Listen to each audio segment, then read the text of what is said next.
please make sure you visit all of our tables. We have our important petition, which is going to help us win this battle. This is our last week leading into our hearing. We need the support of everybody from our community, not just our parents, but anybody in Long Beach can come over here, sign our petition, and show the district that you support this special school.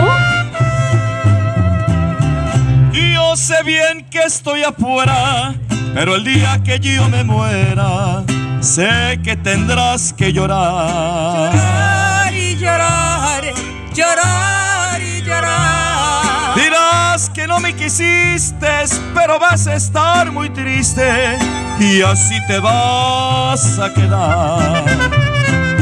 Con dinero y sin dinero, yo hago siempre lo que quiero y mi palabra es la ley. No tengo trono ni reina, ni nadie quien me comprenda, pero sigo siendo el rey.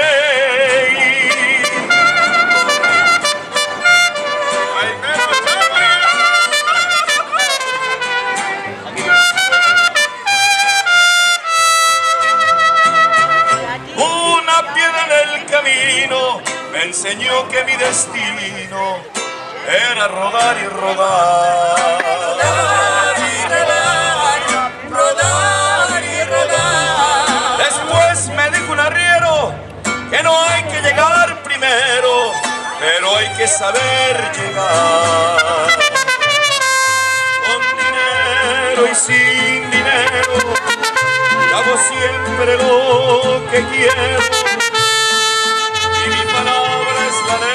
So, you know, you guys are first of all creating lifetime learners, and what you're also doing is you're trying to think out of the box. You're trying to come up with new ways to learn, new ways to teach, better ways to teach and to learn. I want to thank Stephanie for instilling in this community that education is broader than textbooks and that education is broader than what can be found in traditional educational institutions. And Stephanie, you're amazing for that.